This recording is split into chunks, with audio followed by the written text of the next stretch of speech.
Hey,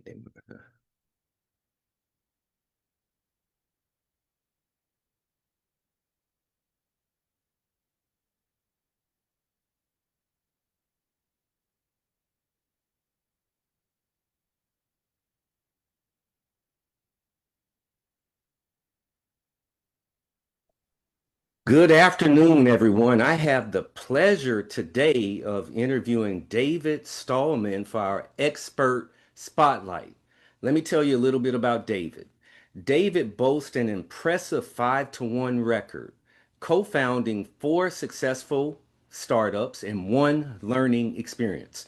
His ventures, Campus Speak, Evergreen Speakers, LaunchPoint Consulting, and the Hazing Prevention Network all share a common thread: transparent values, powerful content, and a customer centered experience. With 3 decades under his belt, David has presented to over 800 college and university stages, impacting more than 1 million students across 49 states and Canada. His zone of genius covers fraternity and sorority issues, recruitment, organizational values alignment, and hazing prevention. But lately, David's focus has focused on amplifying other voices, spearheading the launch of over 100 speakers into the education market through Campus Speak since 1999. An unapologetic Eagles fanatic, this Philly expat now lives the suburban dream in South Florida. Catch him uncovering culinary gems in gas station restaurants, passionately arguing why Dunkin' trumps Starbucks, and mastering the art of being dad taxi for his three incredible kids. And so, David, before we get into the nitty gritty of this interview, I want to ask you, I prefer Dunkin' to Starbucks myself. And so, what is it about Dunkin', in your opinion, gives it the upper hand on Starbucks? Less bougie is a simple term. I don't feel like I'm putting on airs and putting on extra mortgages with a coffee addiction. And the donuts are just simple. I mean, Okay. I don't know. What do you think? Why is it your go-to? Well, I prefer the taste of the coffee. It's Okay. not quite as bitter as Starbucks. Yep. Well, And it just has a more, I don't know, more authentic taste. And yeah, I do like my sweets, and so donuts, they're always appealing to me. And like you said, it's not as bougie, so it's just more basic. So felt I had to get that out the way before we jump into that, because I think that's really important. And I know, of course, you're an Eagles fan. I'm sorry. uh-oh, you're a Cowboys fan? No, no, oh no. Okay, okay. No, but I'm Woo. just, I just offer my apologies Yeah, it because was a rough. y'all had a Well, rough weekend. So, I'm a Saints fan, so we're in a you're good. we're in a We're down good. season right now. It's kind of we're in a rebuilding Rebuilding. stage. We got y'all's offensive coordinator, It's good. which I feel like that might be part of Philly's problem right now. Could Um, be. you We're know, we're with the we're, we're good. We're You're good. good. Okay. All right, I'll As long as take we can keep pushing the tush, we're going to be it. fine. Right. Okay, so David, I would love to talk to you about your experiences in the speaking industry. And so, just first off, how did you get into speaking? The truth of it is I wanted to travel. My goal was to see all the 50 states and every continent. So every one of the 50 states before I was 30 and every continent before I was 50. Wow. Um, I almost did. I got every state, but I wanted to travel. I wanted other people to pay for it. To be really honest, that's how I started. And then I was a consultant working with fraternities and communities. And my region was Maine through Louisiana. And I started honestly helping students. And I just fell in love with it. I fell in love with finding that challenge of getting through with a good message that made people better, made their organizations better, and through the organizations getting better, making other people. And it just hooked me as a bit of a challenge, but also that impact on people. Just I loved it, and I stayed. And then as a speaker, started helping other speakers, and then built an agency that then I co-founded Campus Speak, and it continued on. And now with Evergreen Speakers, it's really been one to the next in what's felt like a very natural progression. So, how old were you when you got into speaking? I was fresh out of college. I mean, minutes out of college, Wow. and I was set up with somebody else's content as I was a consultant. Um, Teaching fraternity and sorority, well, first fraternity communities only, how to recruit new members better than they had been. And they gave me a list of schools that and the contact information in my region. And they said, go sell yourself and we'll set up your infrastructure. And my first voicemail was a guy at a phone. So that was the business part of things, our infrastructure. It didn't even have voicemail, it was just somebody that took messages. Had an email, but most other people didn't have really email then. I'm probably sounding like about 150. I used paper maps when I was traveling around at first. That old, yeah. So, and that's really where I got started, right out of college. And then schools just kept asking me to come back because they saw impact on their students. Um, and then after 2 years doing that, started my first company where I started to represent about 18 mentors and friends and was speaking full time and managing their contracts, collections, and marketing. And then took that and founded Campus Speak with a partner. And 15 years later, bought him out and now run things itself. So you started, I guess, I don't want to say representing, but so you started bringing in other speakers after 2 years of speaking? Yeah, it Wow. was actually in my fourth year, really. Oh, fourth year. Okay. Yeah, fourth year, I was doing it two for someone else, and then I was doing it two on my own. And I had started a company that actually was a nonprofit that I created. It was an educational resource company that provided speakers. So I went through all the hoops with the IRS to create a 501(c)(3). Back then it was with a typewriter and writing letters back and forth, answering their questions, and kept that 501(c)(3) open, which was platforms. I had a board of directors, some clients, some non, that helped direct it. And then continued that 501(c)(3), kept it active, which then became the Hazing Prevention Network, which now continues on. And the work that we had been doing in hazing prevention with Campus Speak, we moved over to the Hazing Prevention Network, the launch of National Hazing Prevention Week, the Hazing Prevention Symposium, and some of the other initiatives. And that's what started the Hazing Prevention Network. Awesome, man. Yeah. So when you got into speaking, what surprised you the most about speaking? Um, Surprised me the most was probably that pivot point when you got an audience. Like there's that walk up to, are they with me? Are they with me? Are they with me? And then once they were with you, how much farther along you could take them. That's what really kind of surprised me is how you were able to be on a stage and work with a group, whatever size audience, and it was, anywhere from 20 to 2,000, um, and be able to just have that connection with the people there and in the seats. And any speaker knows this, and that's kind of like, what hooks them. It's like, I guess there are the preachers that can do a call and response, and there are people that sit in those churches and there's a one, and it sounds corny, but there's like a oneness that we are on the same page and we're moving in the same direction. And I had been in audiences before, certainly. But what surprised me the most was being able to be at the front and on that stage and make that connection and move that audience from A to B. That that was a surprise. It was a nice one.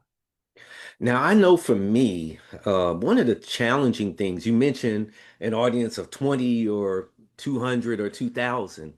For me, that was always a challenge. Like, of course, I get pumped up or would get pumped up for a large audience, but then the reality is if you do this long enough, you're going to basically be in front of audiences where it might be literally a handful of people.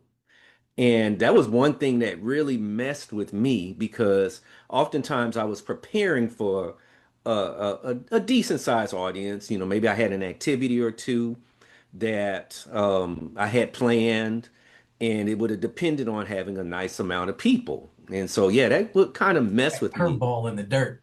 Yes, exactly, exactly. And so that's one thing that I had to really learn how to wrap my mind around and have like a contingency plan for if the turnout wasn't there. Because a lot of times speakers, man, we're posting about the big audiences and everything, and we're dropping mics all over the globe. And sometimes though, if you've been in this game long enough, you're gonna have some very small audiences. And so what Yeah. feedback would you have for speakers in regards to that? Look, there's a couple pieces I would say that. It's not the number of chairs in the room, then it's the number of empty chairs in the room. That's what hits you. So it's if there's 50 people in a room that holds 20, you feel energy. If there's 50 people in a room Mm, that holds 300, you feel deflated. And the quicker you can get to a place where you realize it's not about you, the better. I remember speaking on a campus. I remember it was Villanova University, and I'm walking into the student union and I'm going around. I know it's in this room and I'm looking for the numbers. And then I see a big crowd of people. And I'm like, all right, they're all walking in the room, walking in the room. And then I realized right around the corner, if any of you are old enough, you remember the Brady Bunch? This was many years after the Brady Bunch, but Greg Brady was speaking on campus in another room, and they were all walking for that. And I was like, oh man, I walked into my room and there was a smattering, a few people. I'm like, I just got crushed by Greg Brady. He's 60. Like, oh man, it killed me. And then it's not about me. And that, I'm fortunate to have experiences that I can reflect on like that, or people in my life that help keep ego in check. You have to have enough ego to get up on a stage and hold a microphone. Like to be a good speaker, you have to have enough ego to believe you have something of value that others in front of you need. And that needs to be there. But you need to have enough strength to check your ego to realize it's not about you. It's not about you. It's not about your story. It's not about people coming to see you. And your client doesn't have a responsibility to you to put butts in seats. You're there to serve them. And mm, whether it's five of them, we at Campus Speak, it was a story. I was just one of our speakers showed up for a program on mental wellness, and no students showed up. And this speaker, amazing, so proud we represent her, mhm, walked around campus with the contact and went to the student union and sat and just talked with some students. And that mm, the contact knew and just continued to provide value in a humble and servant leadership style that says, I'm here to serve. How can I do it? And that's one of the reasons why I love her so much. She's amazing. But it's that approach. It's not about you. mm. And I think the quicker you can wrap that around your head, the more value you're going to feel in what you're giving. Um, that's just my opinion.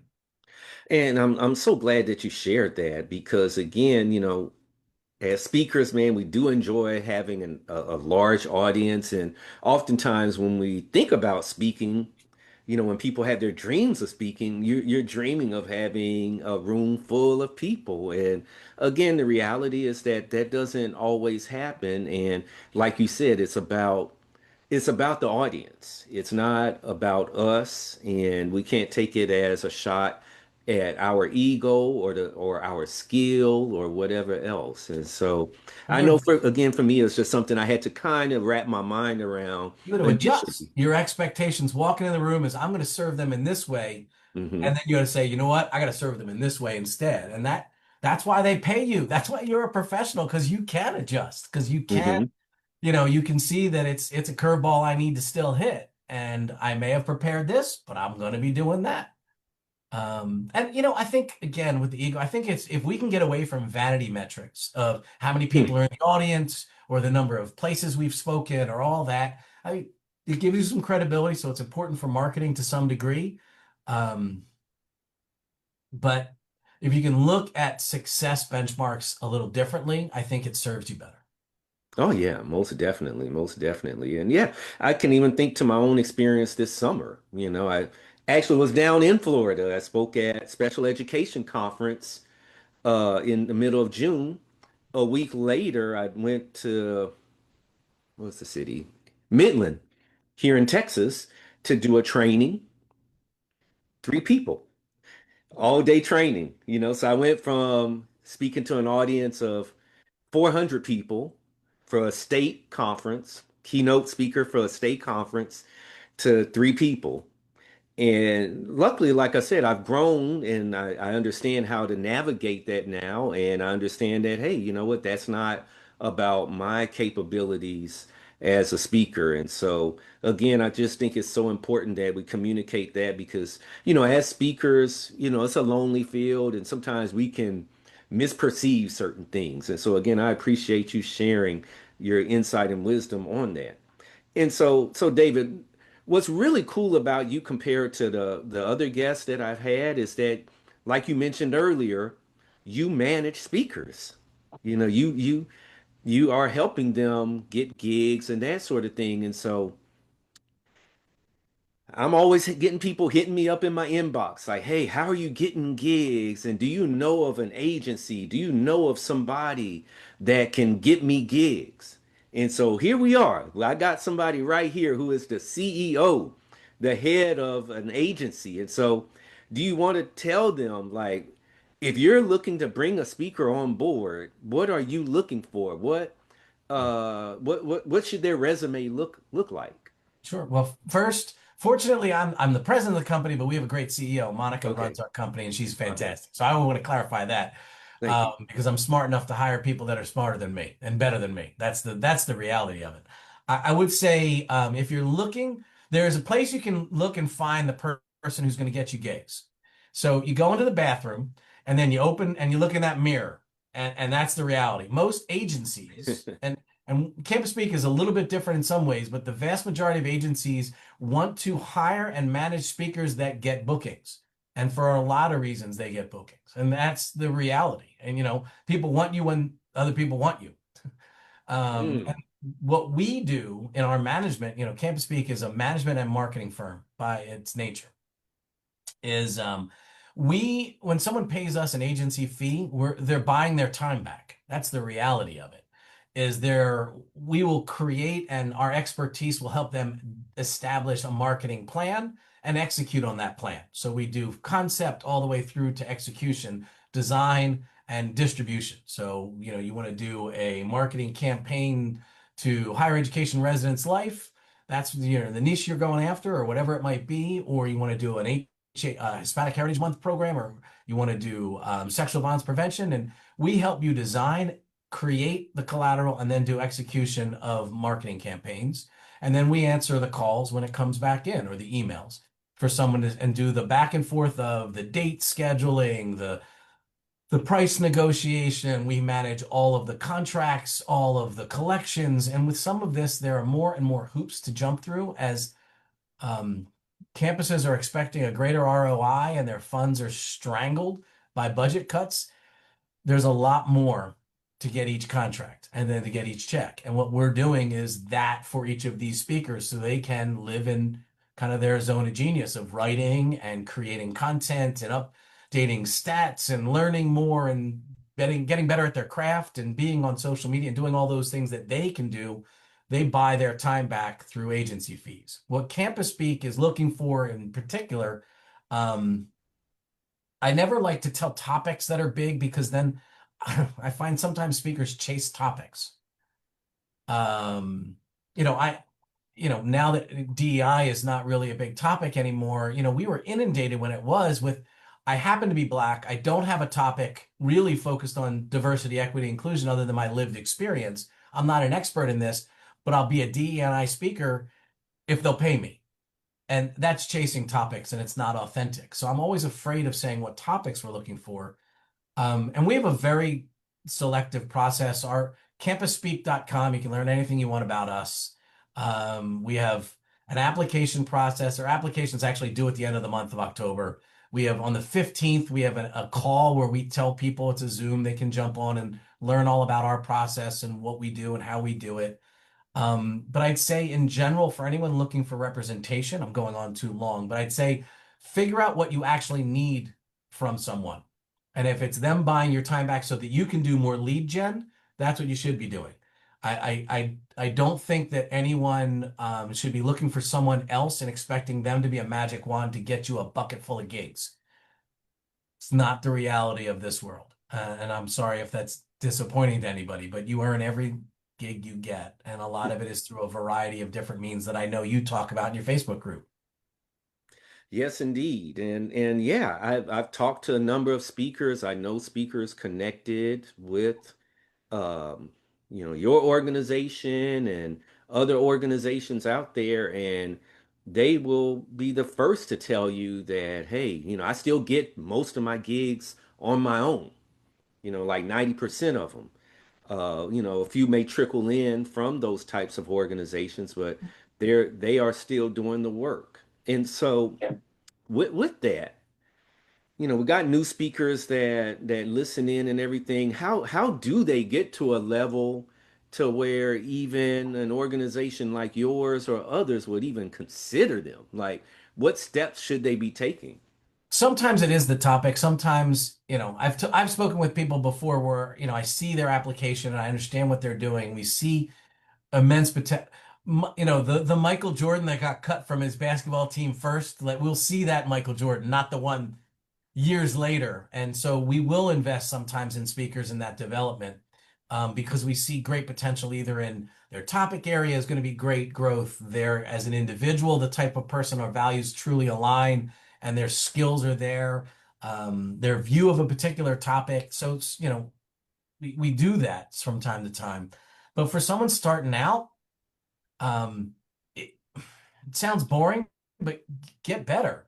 Like get a lot of reps and get to be an expert in your topic. Content matters.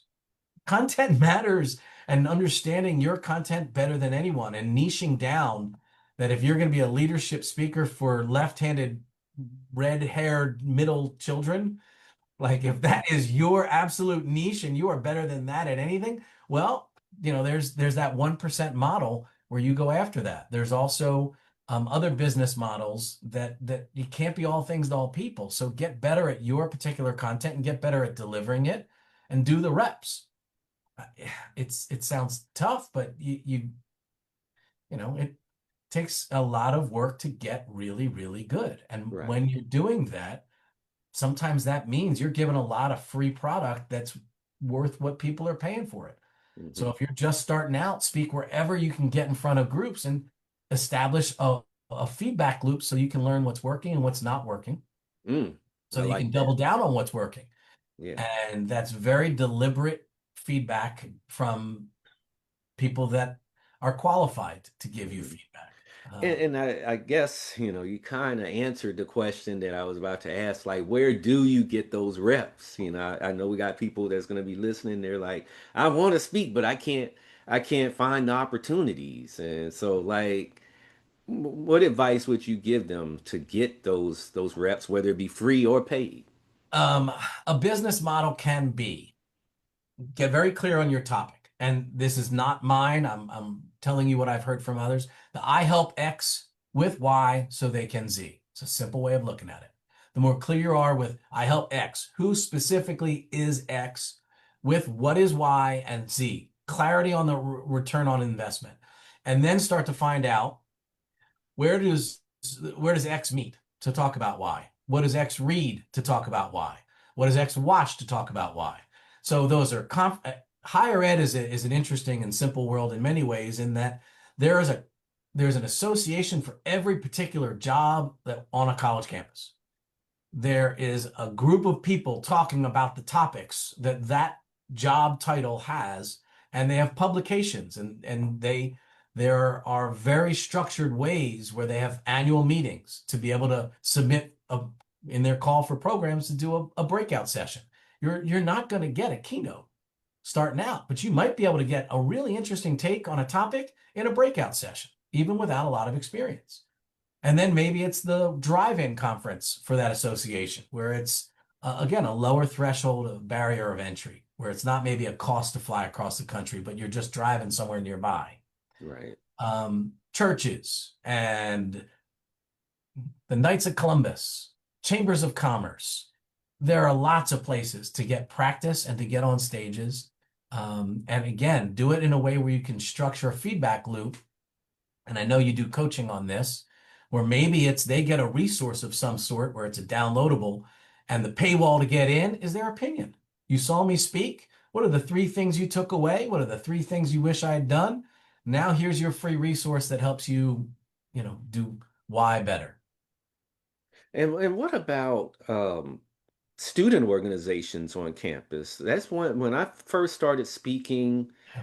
That was something I found out that a lot of times, I didn't, of course, had been away from college for a while, but just doing my research, most universities have hundreds of student organizations. Hmm. And so I started reaching out to some of them, and they can't always pay you, but they're great photo ops, great for video and everything. And just the fact that you can make connections, you're networking and everything, and you get practice, you get the reps. And so I would challenge anyone starting out to think about compensation as opposed to payment. So pivot your concept of how you are receiving compensation. It could be video to get on to work your sizzle reel. It could be pictures. It could be testimonial. It could be feedback. That let's say you have a proprietary system for whatever it is. Prove it. That means speaking to a bunch of different audiences and getting proof of concept, data, not just opinions. He was great. I was moved. But this is how I now see a topic differently than I had. And then do maybe longitudinal. You come back to them 6 months later and ask the same question and see how much of it stuck. So you could then say, I work with personal finance and I help first year students save $1,000 over the course of their first year in whatever the reality is. Well, prove it and get some data sets in so that then your marketing material can say, I have done this. I have demonstrable proof that this works. And that way it helps you upsell. It helps you go to that and then not trading value compensated for, your time with other things, but now starting to get paid. And the bigger the more expensive problem you solve, the typically more you're going to get paid on a stage. Very true.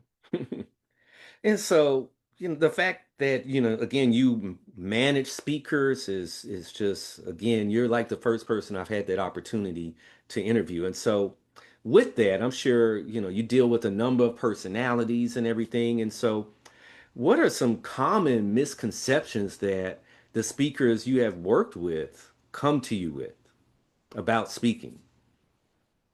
I'm going to give you three real quick. That one misconception is that important and relevant are the same. Mm, Personal finance may be really important for young people. Getting your dream job may be important for seniors in college. It is not relevant necessarily to those that are buying product. They have career centers. They don't want to hire outside speakers very much to talk about things that they're already paying someone on campus to do. That's one area where there's a difference between important and relevant. Years ago, sexual violence was not an issue that colleges wanted to talk about. They were afraid to talk about it because it would scare parents from sending their daughters, and that was the bottom line. Till one woman really pushed that button, and she was on Time Magazine, and we were very proud to represent her and be the first agency to really push a keynote on sexual violence prevention. That's an issue now that schools are required to do programming on. So now it is not just important as it's always been, but it's relevant to their budget. So relevant, important. The other is that a great speaker is going to do well, and it's not. There are many people, and I find them more, quite honestly, in preachers, that they can get on and they can move an audience and they can make them feel, they can make them, they can just move them, right? But it's not the same thing done on the next stage, on the next stage, on the next stage. For us, we only sell really a product, not a great speaker. That consistent product has to be the same from school to school to school to school, not just because of how we need to market it, but because a client may move, and they often do, to another campus, and they expect that what they saw there is what they're going to get there. And if you opened up a box of cereal and it was different every time, you wouldn't walk into that supermarket and pull it off the shelf. So it's not about a great speaker, it's about a great keynote, a product. And with that, a lot of speakers think, again, it's about them, that their story matters. I climbed Mount Everest on my hands. That's amazing. Whatever it is, and some people have overcome unbelievable odds in their lives, and their story is powerful. Your story doesn't matter. It's not about you. The impact is in the unpack. It's how you unpack your story I like that. for the access of others to become better because of how you share it. It's not your story, and it's not about you. So those are the three big misconceptions that I see in people that apply, that I see out there as speakers. Um, Relevant and important, that there's a great product instead of a great speaker, and that the impact is in the unpack. So along those lines, being a good speaker, the reality is, even if you are a good speaker, there's going to be times that the message doesn't quite land. And so whether it has been yourself or the speakers that you work with, how do you handle that? How do you address that? It hurts. And when they talk about poker players, how they won't ever really remember the giant pots, but they remember those bad beats. It's the same for speakers. I can tell you 5 negative comments I got more than 20 years ago. Like, I can, word for word, I can tell you. And it's a tough balance between um, using that to improve, which you have to be able to do, using that to improve, and just focusing on it too much. Um, you're going to bomb. If you're not bombing, then you're just not trying. Like, at some point, you're going to have to stretch that envelope, and get to a point where you're pushing yourself and you're pushing your audience. Otherwise, it's just, you know, kind of boring, and it's not going to serve anyone really. So you have to walk into it expecting at some point you're going to fail, even within your program. I'm going to try something new. I got this, it always works. I got that, it always works. I got my fastball and I got my curve, but I'm going to try that slider. And then boom, you watch it fly by over your head. You're like, oh, that I got to fix. And then you move on. But walking into it expecting you're going to fail at different times makes that failure easier, my Mhm. opinion. Yeah, and I liken it to, you're using the sports analogies and everything, and yeah, it's hard to have a blowout every game. You're not going to blow the opponent out every game. There's going to be some times where, the conditions or whatever else may make it a little bit challenging, and so yeah, I know there's been times where I'm like, "Ugh, okay, well, let me just try to get through this one." But You know? there's the business side of it too, though. Hmm. I've failed. And how do you handle that client, and how do you handle that client relationship? There are some speakers that aren't willing, or maybe they're not capable of taking responsibility. And then that'll sever the relationship. What's amazing in for us, Campus Speak, we work so hard um, to make sure that the client is centered in our business, that even when a speaker doesn't do well, and it happens, we're human, or there's a problem, we retain those clients at a higher rate. They come back to us because of the way that we manage and navigate problems. And if you do that again from a servant mentality, um, you might lose short term and gain long term. Yes. And so, yeah, there's again that I guess that line of understanding, okay, that I have my stage that I need to master, but there's a lot behind getting on stages, which I find oftentimes new speakers aren't, they're not very keen on, understandably, but they also don't see the weight of it. And I like to say, every passion has its dirty work. And so, yeah, you might be passionate about what you're talking about on stage, but then you have to be a professional off the stage, or else you're not going to get referred, you're not going to get follow-up business or whatever else. And then, hey, that's a great hobby. That's fine. Like you can be, and it's not a value judgment to that either, right? Hmm. And that can be a great hobby, but if it's going to be a business, it's a business. Like Hmm. that's just the reality of it. And you have to invest your time, talent, and treasure in it being a business if that's what it is. There's the content, there's whether it's relevant, there's, you know, you operating as a business, you know. So Exactly. And so, we're getting close to the end. And so, if you had to give some words of wisdom, something that you would want a listener, especially somebody that is new to this, what takeaways would you want them to walk away from this interview with? people need good speakers. Let's just start with that.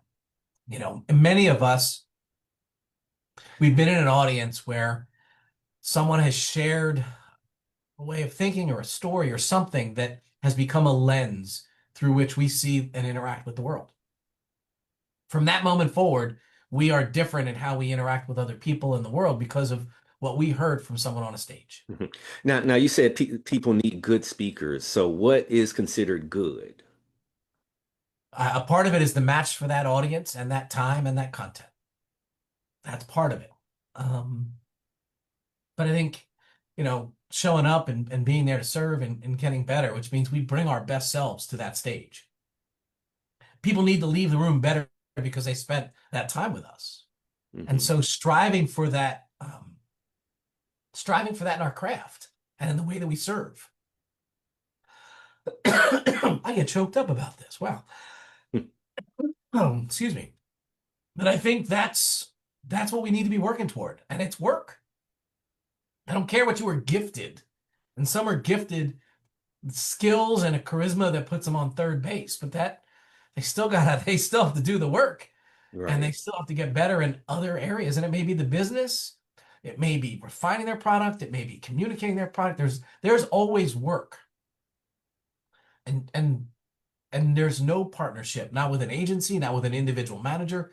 There's no partnership that will remove that work. It just doesn't exist. There are partnerships that can alleviate and lift different parts, and where you can bring someone in who can do something better than you, but it doesn't alleviate your responsibility as a speaker. Um, at least not in the levels that I know. There are some people out there in that 6, 7, you know, 8. The 2 comma speakers, they'll have lots of people to do all sorts of things and make life easier for them. Those 2 comma figures have a lot of fat so that people can get paid. Higher ed's in particular where I live, we live in secondary and higher education, and it's a tough market. There's no two ways about it. There are a lot of people, sadly, in this way. There are a lot of people that think, I went to college. I know how to do this. We're like, well, you know what? You flew in an airplane. Doesn't mean I want you as my pilot. Mm. So it's a business that has to be understood. And unfortunately, there are a lot of people that think, and they will dive in for a short period of time, but that makes sure that the pool is always full. And Mm. some last and some don't, but that makes the pool always full. And that means the people that are sticking around, we got to work harder. That's just the reality. Hmm. And But so, in boy, order to stick around, in order to last long in this market, in the higher ed market in particular, what what what is needed? Like, what qualities, what characteristics are needed to last a long time? well, there are some people that are in the higher ed market but don't want to truly believe they're in the higher ed market. Like, do you read the Chronicle of Higher Education? Do you keep in touch with how your topic interacts within this market? Do you know what's going on in the higher ed market as a market? Or do you just think all I got to do is know sexual violence prevention or my idea of leadership? I mean, if you don't understand the market, if you don't understand whom you're serving, both that work there and that attend there, you're doing yourself and them a disservice. So, I think what lasts are people that are committed, that are good at what they do, that understand their topic and how it interacts with this market, that are willing to make it and centered around the students and those that serve them as opposed to themselves. They last because they continue to impact. And very quickly, there are a lot of people that get one booking. There are the good ones that get brought back regularly or frequently on that regular cycle. Um, that's because of the way that you interact and do business with them and the business that you provide them. So that's what I see in terms of how people can find, sort of that lasting career but it's earned. It's not given to anybody. Mhm. Well, I know one takeaway from me that you shared is know who you are serving. That is big because there's so many layers to that. And so I truly, truly appreciate that word of wisdom right there. Thank And you. so with that, as we close, what's on the horizon for you? What do you have up your sleeves? Anything that you just want to share with the audience? Well, we are always looking to, and I have conversations with speakers that are interested in representation, sometimes months, sometimes years. Sometimes it's not right for them at this time. Other times it's not right for us at this time for a ton of good reasons. So I'm always interested in meeting and staying in touch with good people that want to serve. And so whether it's through our application or, I'm pretty easy to find, and I'm pretty accessible. But I guess I do ask on one thing. I find it a little bit when people ask questions that are quite obvious on our website because they're not willing to do the work, it reflects on them.